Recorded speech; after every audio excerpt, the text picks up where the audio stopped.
In the bustling beauty hubs of Seoul, Gangnam, and Hongdae, a new kind of currency is circulating.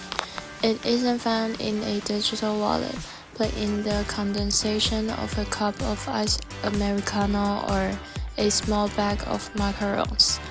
South Korea is world-renowned for its Bali and flawless service, but lately a dark side to K-style hospitality is trending on Threads and Instagram. Young women are feeling unspoken heavy pressure, the tribute culture. The idea that you must bring a gift to your manicurist or stylist just to ensure they don't treat you with chilly indifference. Is this kindness, or has the idol-fan relationship poisoned our everyday lives? To understand this, we have to look at Gongbu culture. Historically, K-pop fans sent food trucks and luxury goods to talent agency to prove their loyalty. Idol would then validate this by posting thank you photos on the social media. But today, the service industry is mimicking this model, with the beauty industry moving onto Instagram.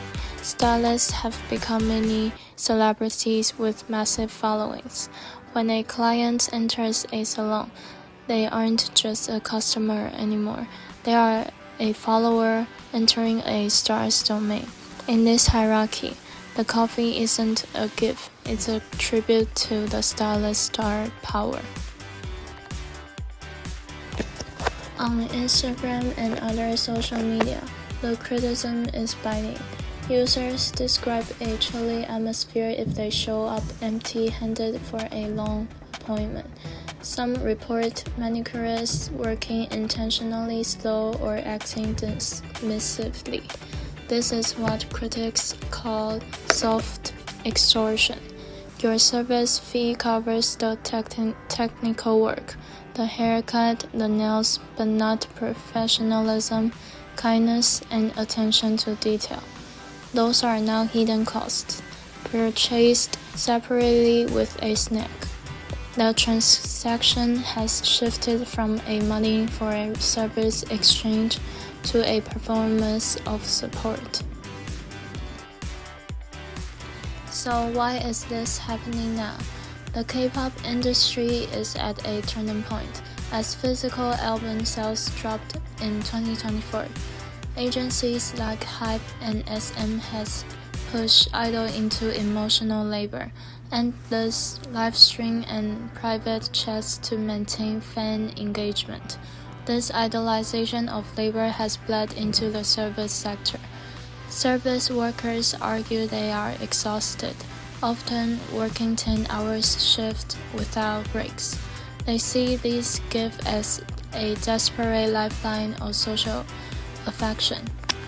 But customers are pushing back.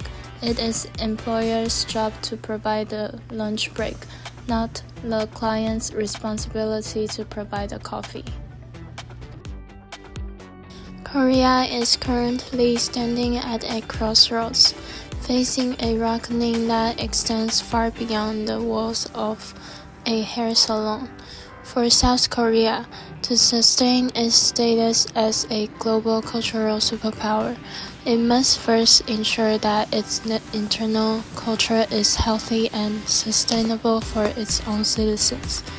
We have reached a point where true hospitality, the very soul of service, is being treated as a premium add-on rather than a professional baseline. When kindness is commodified, it loses its sincerity. When a smile is only unlocked by a gift, the K-style hospitality that the world admires becomes nothing more than a hollow performance. Consequently, we are seeing a significant shift in public sentiment. On social media and in the streets, a growing movement is increasingly opposing this idol fan service model. People are calling for a return to a more respectful, traditional, and transactional relationship. They are demanding that professional boundaries be restored. where a technician's expertise is guaranteed by their paycheck, and a client's dignity is guaranteed by their presence, not by their sneaks. This isn't just about coffee, it's about reclaiming the right to be a customer without being forced into a role of a devoted fan. Imagine a future where the next time a young lady enters a Seoul nail salon, the only way she feels is her wallet, rather than a psychological pressure of an unpurchased cup of coffee. Only when we remove these invisible tribute taxes, we can truly say that the K-wave has matured into a stable, healthy environment rather than high-pressure trend. A cultural superpower is measured not by how much labor it can extract from its people, but by how well it protects the humanity of its daily interactions. For now, the Iced Americano remains the most controversial drink in Korea.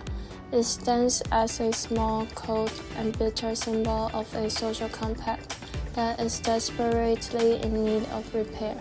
It is a reminder that in a rush to become a global trendsetter, we may have forgotten the simple value of professional boundary. The question raises, are we paying for a service, or are we going to pay for the right to be treated with basic human decency? The answers to that questions will define the next chapter of the Korea Dream.